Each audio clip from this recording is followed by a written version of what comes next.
Bonjour à tous.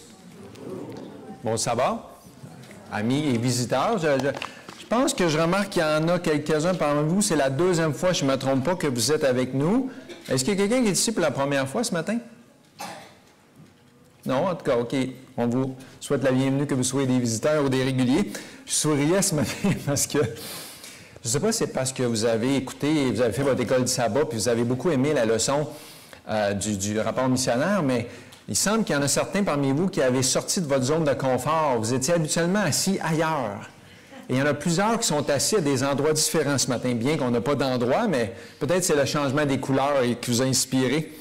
Alors, mais j'espère que c'est ça que Dieu va faire, nous sortir peut-être de nos zones de confort pour nous stimuler à agir pour sa grâce.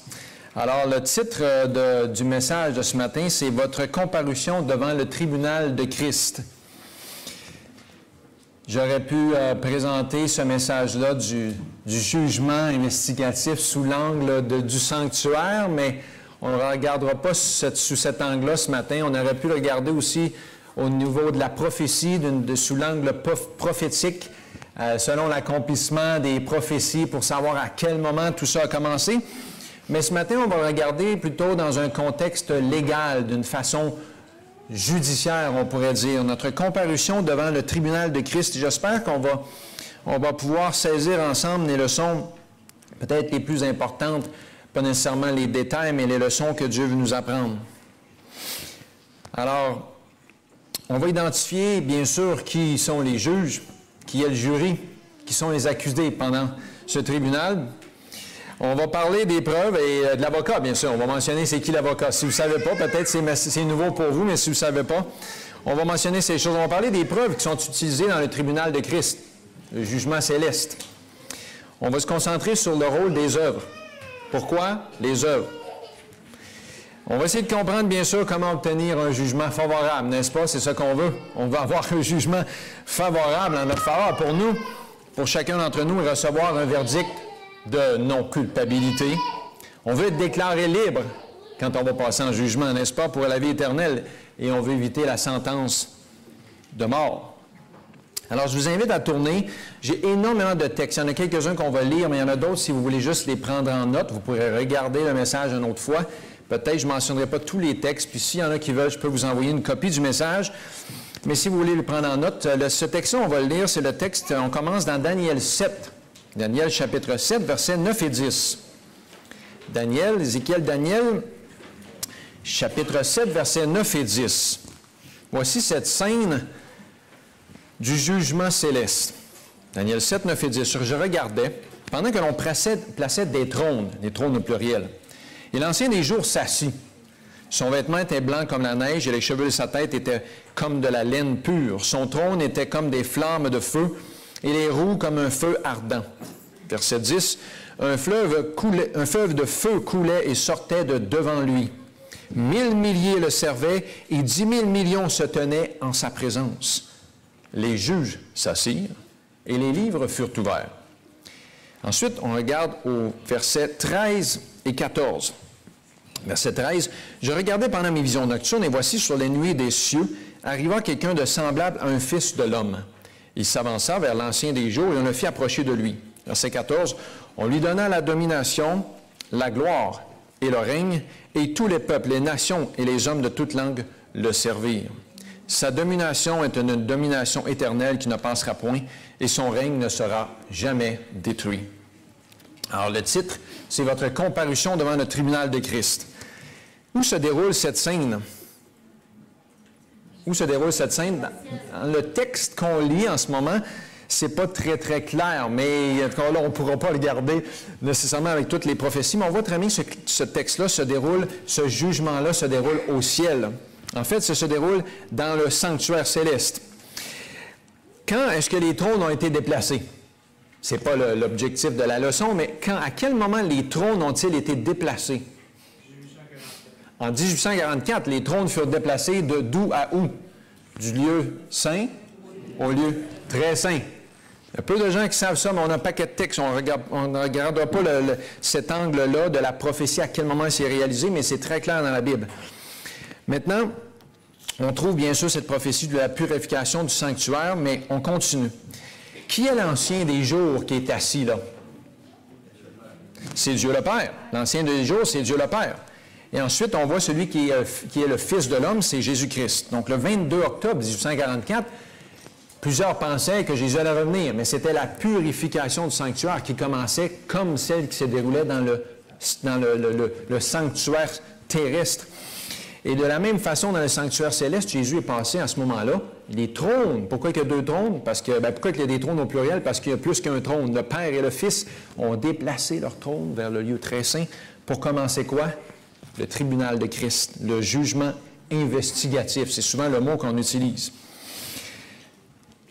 Si vous voulez en savoir davantage, et si vous ne l'avez jamais fait, je vous invite à lire La tragédie des siècles, chapitres 23, 24 et 28, dans lequel on peut lire qu'est-ce qu'est le sanctuaire dans le lieu très saint et l'instruction du jugement. On a énormément de détails, de textes qui nous aident à comprendre cette scène-là. Ici, on voit Daniel.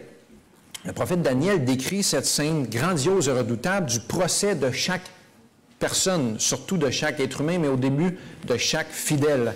Daniel identifie Dieu le Père comme étant le juge de toute la terre, et quelques d'autres, puisque le texte nomme les juges au pluriel. Donc, il y a quelqu'un d'autre avec le Père. Dans certains textes, d'après donc 1 Jean 2:1, on peut lire « Mes petits-enfants, je vous écris ces choses, afin que vous ne péchiez point. Si quelqu'un a péché, nous avons un quoi? Un avocat auprès du Père, Jésus-Christ, le juste. » Donc, Jésus-Christ est notre avocat. L'apôtre Paul fait référence à ce tribunal dans 2 Corinthiens 5, 10, c'est le texte qu'on a lu ce matin. « Car il nous faut tous, comparaître devant le tribunal de Christ, afin que chacun reçoive selon le bien ou le mal qu'il aura fait étant dans son corps. » Maintenant, penchons-nous sur le déroulement de ce jugement céleste. Il y a un avocate parmi nous, elle pourrait sûrement m'expliquer en long et en large comment ça se déroule dans un procès ici sur Terre. Mais là, on parle d'un procès céleste. Il y a des différences. Mais Daniel, ici dans le chapitre 7, nous dit les juges s'assirent et les quoi? Les livres furent ouverts. Ces livres sont des preuves. On lit aussi dans Apocalypse 20, verset 12. Apocalypse 20, verset 12, « Et je vis les morts, les grands et les petits qui se tenaient devant le trône. Des livres furent ouverts. » Des livres, c'est quoi? Au pluriel. Donc, il y en a au moins 2. Et un autre livre fut ouvert, celui qui est le livre de vie. Alors, si on fait la mathématique, on dit qu'il y en a au moins 2, plus un autre, il y en a au moins 3. Alors, ces 3 livres-là sont les registres sur lesquels les actions des hommes sont inscrites, qui vont servir de base au jugement, qui vont servir de preuve, et qui vont être comparés, bien sûr, à quoi? À la loi de Dieu. La Bible mentionne 3 livres ou 3 registres. Je n'ai pas emmené les livres qui sont au ciel, mais j'ai emmené 3 livres pour faire une illustration. J'ai emmené les plus gros livres que je pouvais trouver. Ils sont épais. Mais attention, les livres célestes sont d'une autre technologie. Le premier livre, c'est le livre de quoi? On vient de le nommer dans Apocalypse verset 20, verset 12, le livre de vie. Le premier livre, c'est le livre de vie, aussi appelé le livre de vie de l'agneau. Dans Luc 10, verset 20, Jésus dit à ses disciples, « Réjouissez-vous de ce que vos noms sont écrits dans les cieux. » Amen. Réjouissez-vous. En fait, je pourrais dire que tous vos noms sont écrits dans les cieux ici. Parce que si vous êtes ici ce matin, c'est parce que vous croyez à Jésus, vous avez réclamé son nom. Alors réjouissez-vous parce que vos noms sont tous écrits dans les cieux, dans le livre de vie. Ensuite, on a un autre texte dans Philippiens 4, verset 3. Ça va aller rapidement, mais il faut les noter. « Et toi aussi, fidèle collègue, oui, je te prie de les aider, elles qui ont combattu pour l'Évangile avec moi, et avec Clément et mes autres compagnons d'œuvre, dont les noms sont dans le livre de vie. » Alors, Paul mentionnait que les fidèles qui travaillaient avec lui, leur nom était écrit dans le livre de vie. Apocalypse 21, verset 27 dit, « Il n'entrera chez elle rien de souillé, en parlant de la nouvelle Jérusalem, rien de souillé, ni personne qui se livre à l'abomination et au mensonge. Il n'entrera que ceux qui sont écrits dans le livre de vie de l'agneau. » Un autre texte, le dernier, c'est Daniel 12, verset 1. « En ces temps-là, Michaël, le grand chef, le défenseur des enfants de ton peuple. Excusez, j'ai oublié un mot, je pense. En ces temps-là, se lèvera Michaël, le grand chef, le défenseur des enfants de ton peuple, et ce sera une époque de détresse, telle qu'il n'y en a point eu de semblable depuis les nations existent jusqu'à cette époque. En ce temps-là, ceux de ton peuple qui seront trouvés inscrits dans le livre seront sauvés. Daniel 12, verset 1. Alors, avec ces textes-là, on peut comprendre que les noms de ceux qui croient, qui ont réclamé Jésus-Christ comme leur sauveur, à un moment donné de leur vie, ces noms sont entrés dans le livre de vie. Et seulement ceux qui ont leur nom dans le livre de vie vont pouvoir entrer dans la Nouvelle Jérusalem et recevoir la vie éternelle. Amen. Alors, le livre de vie, c'est un livre important. Réjouissons-nous que nos noms sont inscrits dans le livre de vie. Alors, pour hériter la vie éternelle, notre nom doit y être contenu, y être inscrit. Maintenant, est-ce que c'est un livre en papier? Je doute. Tout est inscrit, tout est enregistré avec une technologie qui est probablement de loin supérieure à la nôtre. Mais ce qui est important, c'est que notre nom y reste. Parce que, comme vous allez voir, c'est possible qu'un nom soit entré dans le livre de vie, mais qu'il soit aussi effacé. On continue. Le deuxième livre, c'est le livre des souvenirs. Le livre des quoi? Des souvenirs. C'est aussi, en d'autres mots, le livre des registres des bonnes actions. Le livre des souvenirs. Malachie 3, verset 16, c'est le premier texte. Un livre de souvenirs fut écrit de devant lui pour ceux qui craignent l'Éternel et qui honorent son nom. Alors, le livre est nommé ici. Leurs paroles de foi, leurs actes de bonté, tout est enregistré dans le ciel. Néhémie 13, 14. Néhémie fait allusion à ce livre-là quand il dit « Souviens-toi de moi, ô mon Dieu, et n'oublie pas mes actes de piété à l'égard de la maison de mon Dieu. » Les actes de piété, les actes de bonté ne sont pas oubliés, ils sont enregistrés dans le livre de quoi? De souvenirs, dans le livre de souvenirs des bonnes actions. Tous les actes de justice sont immortalisés dans le livre de Dieu.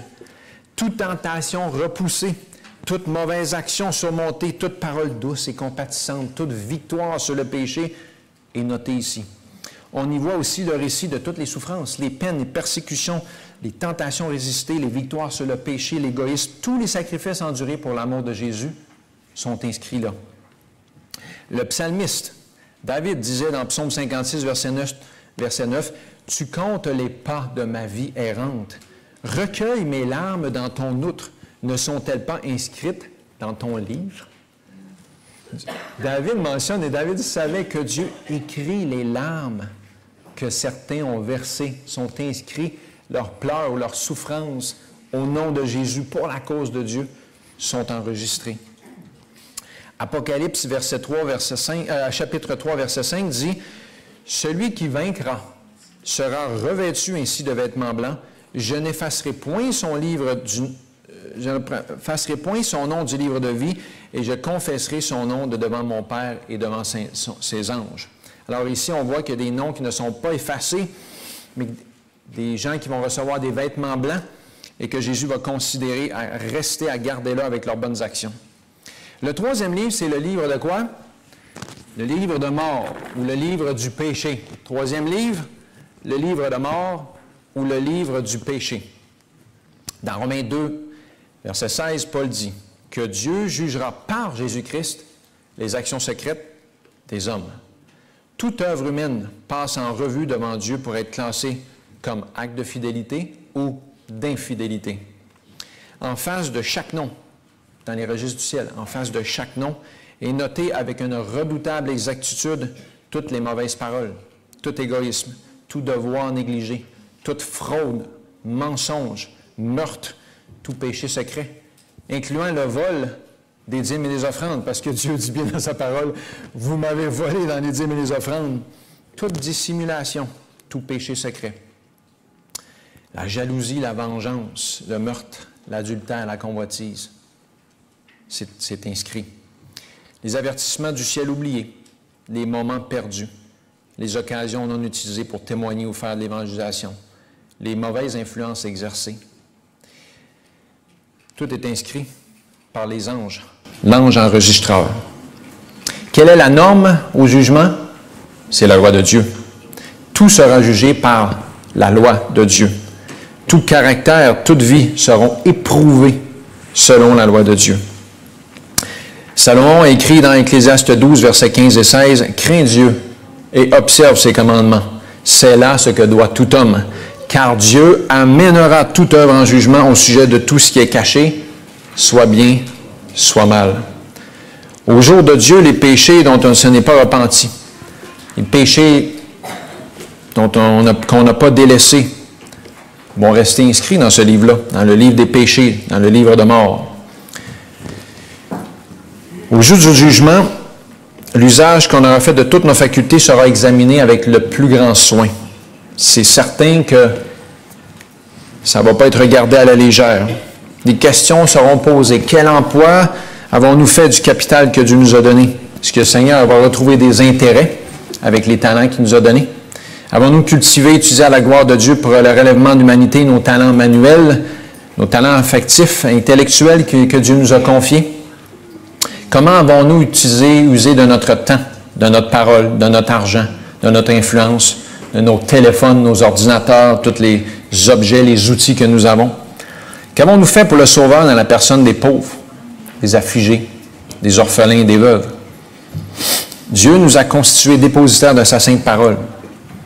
Quel usage avons-nous fait de la lumière de la vérité, destinée à nous rendre sages à salut? Sur les registres du ciel, l'égoïsme secret du cœur humain est mis en pleine lumière. C'est une pensée extrêmement solennelle.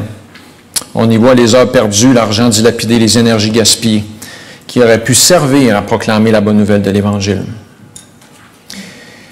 Oui, tout ce que nous pensons, disons, faisons et portez sur le registre du ciel. Mais il y a une bonne nouvelle. Je ne connais pas exactement la technologie qui est utilisée par les anges, mais tout est enregistré. On va voir un petit peu à quoi ça sert, comment c'est regardé. Parce que c'est clair que les juges, le jury, tous ceux qui sont dans ce tribunal céleste, ne s'attardent pas nécessairement sur tous les petits détails comme parfois on voudrait penser, sur chaque mot, chaque action.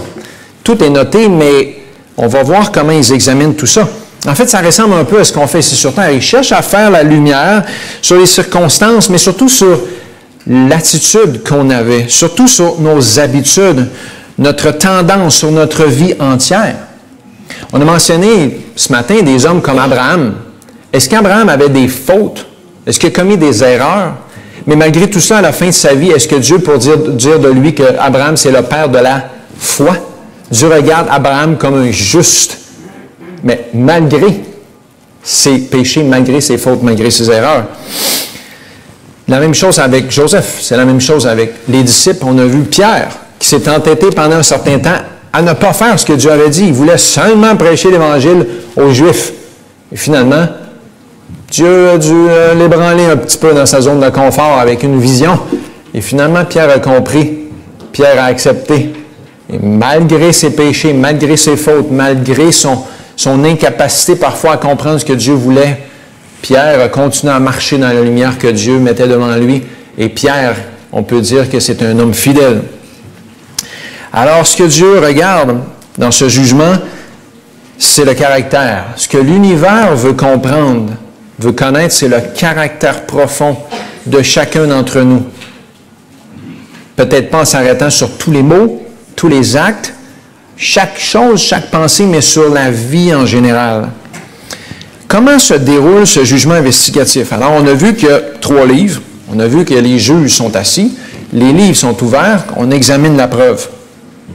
Alors, de la manière ça fonctionne, c'est que, en commençant par les premiers habitants de la terre, Jésus présente le cas des croyants de chaque génération, une après l'autre, jusqu'au jour où ça vient aux vivants. On ne sait pas à quel moment le jugement investigatif va passer des morts aux vivants. Mais pour ce que la parole de Dieu nous dit, c'est que c'est commencé dans un ordre chronologique. Donc, le premier qui a réclamé Jésus-Christ, c'est Adam. Le jugement a commencé par Adam. Et ainsi de suite, un après l'autre. Les noms sont appelés, les registres sont ouverts, les livres sont examinés et on examine le caractère, la vie de la personne.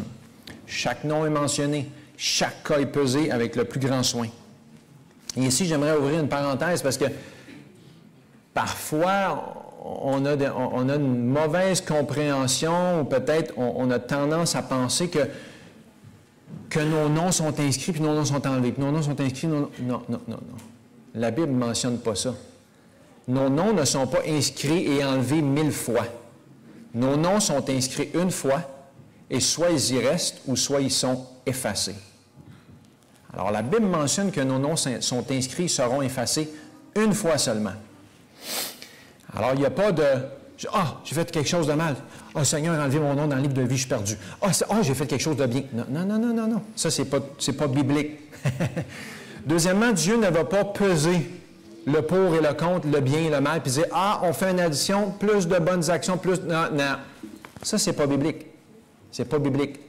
Il y a plein de religions autres qui enseignent qu'ils peuvent gagner le salut par les bonnes œuvres, là, ou en tout cas atteindre le nirvana, je ne sais pas trop, mais ça, c'est pas les religions chrétiennes qui enseignent que tu peux faire des bonnes actions, puis si tu en fais plus que des mauvaises, bien là, l'addition est positive, donc tu peux réussir à avoir, je ne sais pas quoi, à être incarné en une vache, quelque chose. C'est clairement pas biblique. C'est pas comme ça que ça fonctionne. Et, troisième parenthèse, c'est que il n'y a pas de présomption d'innocence. Contrairement, il y a un avocat qui va dire « Hein, comment ça? » Ici sur Terre, dans la plupart des systèmes judiciaires, il y a présomption d'innocence, c'est-à-dire qu'une personne est présumée innocente jusqu'à preuve du contraire. On examine les circonstances, les preuves, pour savoir si elle a vraiment commis un crime. Mais jusqu'à ce qu'on puisse démontrer la preuve, la personne est présumée innocente. Au jugement céleste, c'est le contraire. Puis là, il y en a qui vont dire « Hein, c'est clair. Car tous ont péché, ils sont privés de quoi? La gloire de Dieu. » Et le salaire du péché, c'est quoi? La mort. Au jugement divin, tous sont coupables. Ce n'est pas présomption d'innocence, c'est présomption de culpabilité. On est tous coupables jusqu'à preuve du contraire. Alors, les noms sont inscrits ici pour ceux qui ont réclamé Jésus. Pour ceux qui n'ont pas réclamé le nom de Dieu, ils ne font pas partie du jugement investigatif avant le retour de Jésus. On ne regardera pas cette étude-là aujourd'hui, mais leur jugement va être quand? Pendant les 1000 ans. C'est à ce moment-là qu'on va regarder leur cas. À ce moment-là qu'on va examiner les livres pour ces gens-là.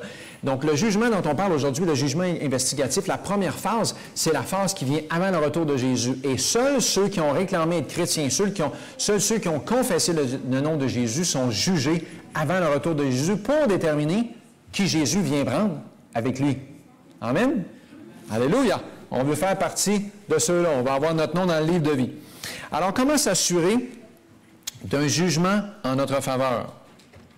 La Bible dit qu'au jugement, nous serons jugés selon nos œuvres. Et beaucoup de gens comprennent mal cette expression-là. En fait, il y a environ une vingtaine de textes dans la Bible, une vingtaine de textes dans l'Ancien et le Nouveau Testament qui utilisent l'expression que Dieu rend à chacun selon ses œuvres ou qui juge selon nos œuvres. Et on a lu un de ces textes tout à l'heure, je le reprends, c'est Apocalypse 20, verset 12, si vous voulez le noter. Mais je vais le lire. Apocalypse 20, verset 12. « Je vis les morts, les grands et les petits, qui se tenaient devant le trône. Des livres furent ouverts. Un autre livre fut ouvert. » Donc, on a vu les 3 livres. Celui qui a le livre de vie. « Et les morts furent jugés selon leurs œuvres, d'après ce qui était écrit dans ces livres. » Pourquoi? Il y a un accent qui est mis sur le fait que nous serons jugés d'après nos œuvres. Et j'ai demandé au Seigneur d'essayer de m'aider à comprendre, ou en tout cas de l'expliquer du mieux que je peux. Pardonnez-moi, je ne réussis pas à le faire, mais on va essayer de comprendre qu'est-ce que ça veut dire juger par nos œuvres, parce que je pense que c'est souvent mal compris. Et vous savez, lorsqu'on dit ça, bien, il y a beaucoup de gens qui vont à l'Église ou qui sont chrétiens qui se disent « Ah, wow, minute! Éphésiens 2, verset 8, « Car c'est par grâce que vous êtes sauvés par le moyen de la foi, et cela ne vient pas de vous, c'est le quoi? Le don gratuit de Dieu. Et ce n'est pas par les œuvres afin que personne ne se glorifie. » Vous savez, mon beau-frère qui est mort aujourd'hui, il n'est plus en vie, mais il citait ce texte-là souvent, tout le temps. Il arrêtait juste là. Mais la phrase, elle continue.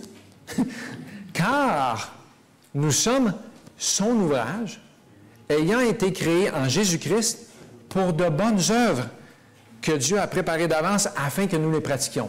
Wow! Ça dit, c'est par grâce que vous êtes sauvés par le moyen de la foi. Ce n'est pas par les œuvres, mais vous avez été créés d'avance pour pratiquer des bonnes œuvres. Voyons donc. Fait que les œuvres ont un rôle, mais ce n'est pas les œuvres qui nous sauvent, mais on est jugé par les œuvres. On continue. Dans Jacques 2, versets 17 et 18 et verset 20, Jacques nous dit, « Il en est ainsi de la foi. » On est sauvé par grâce par le moyen de la foi. Il en est ainsi de la foi. Si elle n'a pas les œuvres, elle est morte. Elle est morte en elle-même. Verset 18, « Mais quelqu'un dira, toi tu as la foi et moi j'ai les œuvres. » Et Jacques dit, « Montre-moi ta foi sans les œuvres, et je montrerai la foi par mes œuvres. » Alors, la foi est démontrée par les œuvres. Une foi sans œuvre, c'est une foi morte. Ce n'est pas de la foi. Parce que les démons, ils croient en Jésus puis ils tremblent. Mais est-ce qu'ils font des bonnes œuvres? Alors, croire en Jésus ou juste professer, confesser son nom une fois dans notre vie, c'est absolument rien. Est-ce que notre foi produit des œuvres? Et le verset 20 dit, « Veux-tu savoir, ô homme vain, que la foi sans les œuvres est inutile? » 1 Corinthiens 13, 1 à 3, met un peu en lumière ce qui est important à propos de ces œuvres. 1 Corinthiens 13, 1 à 3. On connaît bien ce texte, le texte de l'amour, la charité. L'apôtre Paul dit ici dans 1 Corinthiens 13, versets 1 à 3. « Quand je parlerai les langues des hommes et des anges, si je n'ai pas la charité, si je n'ai pas l'amour, en d'autres mots, je suis un airain qui résonne ou une cymbale qui retentit. Je fais du bruit pour rien. Et quand j'aurai le don de prophétie, la science de tous les mystères et de toute la connaissance, quand j'aurai même toute la foi jusqu'à transporter les montagnes, si je n'ai pas la charité, je ne suis rien. Et quand je distribuerai tous mes biens pour la nourriture des pauvres, et quand je livrerai même mon corps pour être brûlé, si je n'ai pas la charité, cela ne me sert de rien. » Paul ici est en train de décrire un paquet de bonnes œuvres, des bonnes œuvres. Mais il dit que si ces œuvres-là ne sont pas faites par amour, ça ne donne rien. Alors, Jacques dit que la foi sans les œuvres est inutile, et ici, Paul dit que les œuvres sans l'amour semblent être inutiles aussi. Galates 5, verset 6 le résume. C'est une phrase que j'aime beaucoup, car en Jésus-Christ, ni la circoncision, ni l'incirconcision n'ont de valeur, mais la foi qui est agissante par la charité ou par amour. C'est une phrase qu'Ellen White aimait, elle l'écrit des centaines de fois dans ses écrits. Donc, la foi qui agit par amour, c'est ça qui est important. Alors, est-ce qu'on est justifié par nos œuvres? Jamais. L'homme est justifié par la foi sans les œuvres. Les œuvres n'ont aucun mérite par elles-mêmes, mais elles quoi? Elles attestent de notre foi. Ésaïe 64, verset 5 nous dit que toute notre justice est comme un vêtement souillé. Alors, Ésaïe dit que toutes nos bonnes actions qui viennent de nous, c'est comme des guenilles. Ça vaut rien. Tout ça, c'est pour dire que dans les registres du ciel, si une bonne action est faite par, je ne sais pas moi, par orgueil pour être vue, c'est zéro. C'est effacé. Le ciel n'en tient même pas compte. Toutes nos bonnes actions par nous-mêmes, là, ça vaut zéro.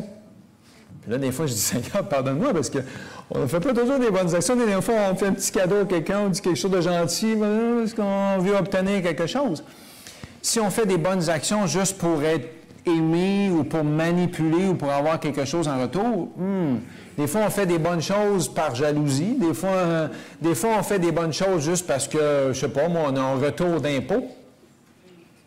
Alors, si nos bonnes actions ne sont pas imprégnées de l'amour de Christ, n'ont pas été produites par Dieu lui-même en nous, nos actions, nos bonnes actions, nos soi-disant bonnes actions ne sont même pas bonnes.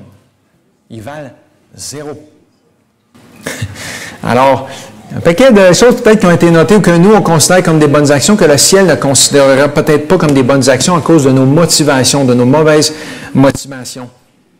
Au tribunal de Christ, une simple profession de foi en Jésus-Christ, c'est sans valeur.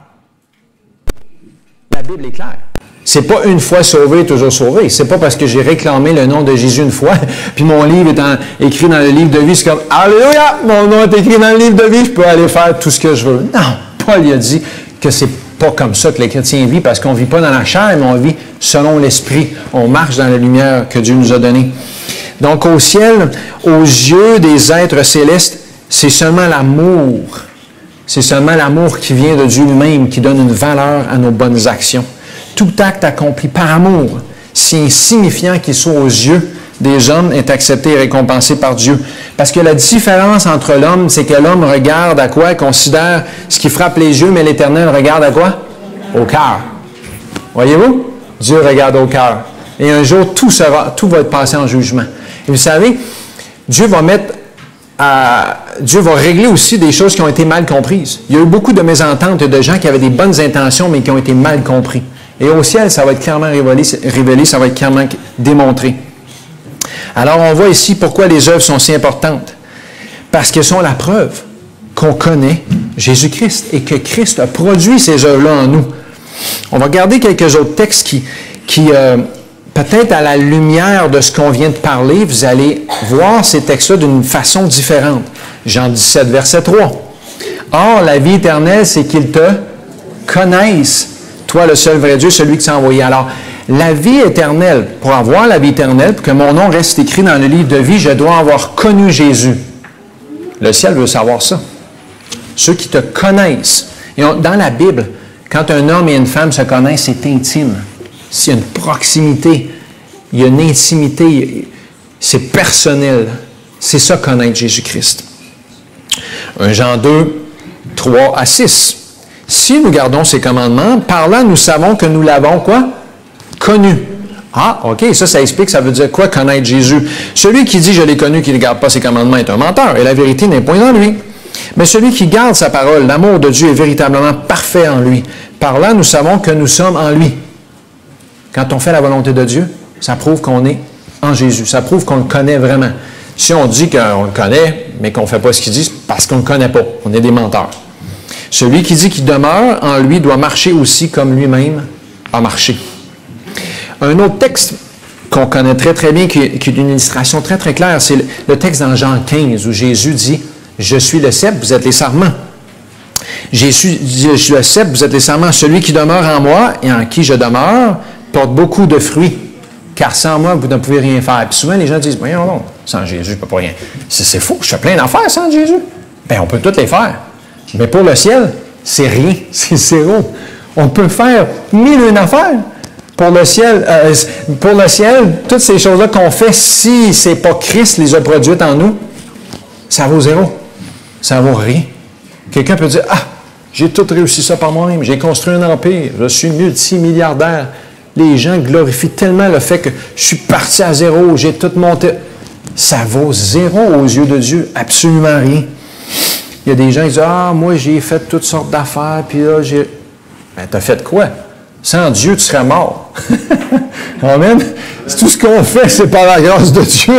Sans lui, on n'est même pas là.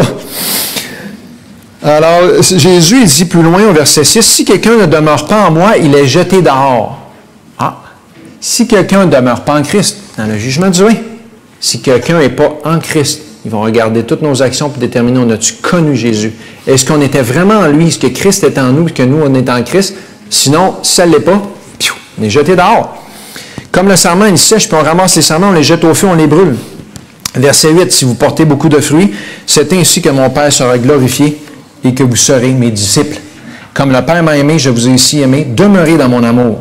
Si vous gardez mes commandements, vous demeurerez dans mon amour, de même que j'ai gardé les commandements de mon Père et que je demeure dans son amour. » Parce qu'on sait que c'est ici la persévérance des saints, de ceux qui gardent les commandements de Dieu et qui ont le témoignage de Jésus, la foi de Jésus. Alors, si je porte beaucoup de fruits, si je porte des fruits, comme l'amour, la joie, la patience, la bonté, la piété, la compassion, la bienveillance, la fidélité, la douceur, l'unité, la tempérance, la maîtrise de soi, si je porte ces fruits-là, ben c'est donc une preuve que Christ demeure en moi, qu'il a produit en moi, comme la Bible dit, le vouloir et le faire selon son bon plaisir. Paul avait parlé de ce mystère caché parmi les païens, maintenant révélé et démontré par les saints. Voyez-vous, c'est quoi ce mystère caché-là? Le mystère caché parmi qui? Les païens. Mais pas parmi les saints. Le mystère est démontré, et Paul dit en quelques mots, Christ en vous, l'espérance de gloire. Au ciel, au jugement divin, quand on va comparaître devant le tribunal de Christ, toute notre vie, toutes nos actions, notre attitude, la question est posée. Est-ce que notre vie démontre qu'on a connu Jésus, qu'on était en Christ? Si la réponse est oui, nos noms restent dans le livre de vie. C'est comme ça que le ciel va examiner toutes choses. Vous savez, il y a beaucoup de gens qui ont réclamé le nom de Jésus, et Jésus, dans Matthieu 7, 21 à 23, avait dit, « Ceux qui me disent, Seigneur, Seigneur, n'entreront pas tous dans le royaume des cieux, mais celui-là seul qui fait la volonté de mon Père qui est dans les cieux. » Plusieurs me diront ce jour-là, « Seigneur, Seigneur, n'avons-nous pas prophétisé en ton nom? N'avons-nous pas fait chasser des démons par ton nom? N'avons-nous pas fait beaucoup de miracles en ton nom? » C'est des bonnes actions, ça. Des gens qui ont fait des bonnes choses. Alors, je le dirai ouvertement, je ne vous ai jamais connu. C'est la pire chose que Jésus pourrait dire à propos de nous. Je ne vous ai jamais connu. Je ne vous connais pas personnellement. Wow, vous avez utilisé mon nom quelque part. Vous avez fait supposément des affaires. Mais ce texte-là nous dit que ces gens-là avaient fait ces choses-là pour les mauvaises raisons. Ce n'est pas Dieu qui avait produit ça dans leur vie. Jésus dit, je ne vous connais pas.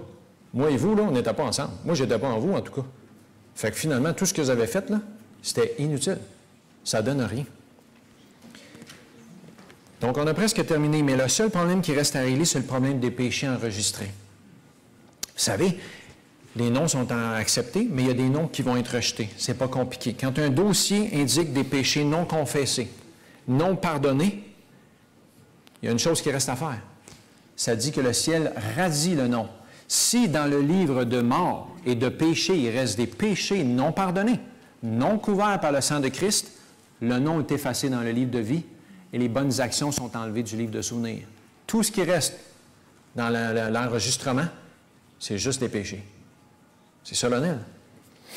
Au contraire, à l'opposé, si, lorsque l'univers pèse sur play, parce que, tu sais, on ne sait pas c'est quoi la technologie au ciel, mais j'imagine que lorsqu'il rouvre le livre là, de Joël, là, il y a des milliers de petits chapitres ou d'instances qui sont là, puis tu fais juste peser dessus, puis il y a une vidéo qui déroule. Et là, tout est révélé, les intentions, les pensées secrètes de mon cœur, de ma vie, tout est révélé là. L'univers examine tout ça, le jury examine. Vous savez, on connaît un peu le concept aujourd'hui parce qu'on connaît ça des backups, des copies de sauvegarde. Ça vous a-t-il déjà arrivé de perdre votre ordinateur ou de perdre votre téléphone? Puis finalement, quand vous les récupérez, vous êtes allé chercher quoi? Toute l'information est en ligne. Même, elle était dans des nuages. Tu sais, on appelle ça les iCloud. Bon, mais dans le nuage céleste, là, toutes les copies de sauvegarde sont là. Tous nos caractères, Dieu a la copie exacte de tout ce que nous sommes. C'est un backup parfait, une copie de sauvegarde parfaite de ce que nous sommes. C'est pour ça que quand Dieu, on peut être brûlé en cendres, mort, quand Dieu va nous recréer, le backup est là. Tout a été sauvegardé. Alors, la lumière est faite sur les circonstances de tous nos crimes, nos actions. Et finalement, plusieurs questions sont posées. Questions sont posées. Est-ce que cette personne-là a vécu vraiment comme un disciple de Christ, comme un vrai chrétien? Est-ce que cette personne-là a marché dans la lumière qu'elle avait reçue? Est-ce qu'elle a essayé de garder les commandements de Dieu? Est-ce que ses actions démontrent que Jésus est vraiment son Sauveur et son Seigneur? Est-ce que ses actions démontrent qu'elle connaît Jésus personnellement et intimement? Si c'est le cas, vous savez, Jésus plaide. Jésus plaide en notre faveur. Amen. Et Jésus dit, mon Père, je les connais. Je les connais par leur nom. Ma justice les couvre. Jésus dit, Père, regarde, dans le livre de mort, les péchés sont tous couverts par mon sang. Alors, quand on va arriver à la fin, dans les registres, si le nom est écrit dans le livre de vie, les péchés sont effacés dans le livre de mort, il reste juste les bonnes actions, puis le livre de vie. Tous les péchés sont effacés, ils sont couverts par le sang de Christ. C'est merveilleux. Alors, on est couvert par la justice de Christ. Jésus, par sa justice, par son sang, dit, mon Père, je les connais. Je suis mort pour eux. J'étais en eux. Ils étaient en moi quand moi j'étais sur terre, mais maintenant je suis en eux quand eux ils vivent. C'est la preuve. Jésus dit dans Apocalypse 3, verset 4, « Ils marcheront avec moi en vêtements blancs parce qu'ils en sont dignes. » Est-ce que ce sont nos actions, nos mérites? Non, on est digne parce que c'est Christ qui est mort pour nous et qui nous a couverts par sa justice. Jésus n'excuse pas le péché, jamais. Mais en vertu de notre repentir, de notre foi et de notre vie, le ciel est capable de voir si on s'est repenti, on a demandé à Jésus de pardonner nos péchés, si on a essayé de délaisser le péché et de vivre selon sa volonté. Alors, chacun d'entre nous a une âme à perdre, une âme à sauver. Les livres sont ouverts, les vidéos sont présentées, les juges s'assient, les juges sont assis. Le jury scrute la vie de tous ceux qui ont réclamé le nom de Jésus et qui ont cru en lui. Chacun sera appelé à comparaître face à face devant le juge éternel. Quand ce jugement sera terminé, quand tous ceux qui auront, au cours des âges, professé le nom de Jésus ou la foi chrétienne auront été examinés, classés comme non coupables, sauvés, libres pour la vie éternelle ou condamnés à mort, alors seulement le temps de grâce prendra fin et la porte de la miséricorde se fermera. On vit aujourd'hui au grand jour des expiations. On vit dans ce grand jour du jugement investigatif. Pendant le moment pendant lequel, dans le culte israélite, pendant lequel le souverain sacrificateur faisait l'expiation pour Israël, et chacun devait se repentir de ses péchés et s'humilier devant le Seigneur de peine d'être retranché du peuple. Apocalypse 14, verset 8 nous dit « Craignez Dieu et donnez-lui gloire, car l'heure de son jugement est venue, et adorez celui qui a fait le ciel, la terre, la mer et les sources d'eau. » Le tribunal suprême siège maintenant depuis plusieurs années. Depuis quand ça a commencé? Depuis 1844. Le tribunal siège. Les trônes ont été déplacés dans le lieu très saint, dans le sanctuaire céleste. Bientôt, nul ne sait quand. On ne sait pas quand, mais bientôt, les dossiers des vivants seront examinés. Votre comparution devant le tribunal de Christ est imminente. Bientôt, votre vie passera sur le redoutable regard de Dieu. Quand? On ne sait pas. On ne sait même pas si aujourd'hui c'est notre dernier jour. Mais il faut être prêt aujourd'hui. Au moment de notre comparution devant le tribunal de Christ, je souhaite que Jésus se lève en notre faveur pour dire de nous, « Il est à moi. Elle est à moi. Mon sacrifice a payé pour sa dette. Mon sang a lavé ses péchés. Je le connais très bien. Je la connais très bien. Nous sommes des amis intimes. Amen. Est-ce que Christ est notre ami?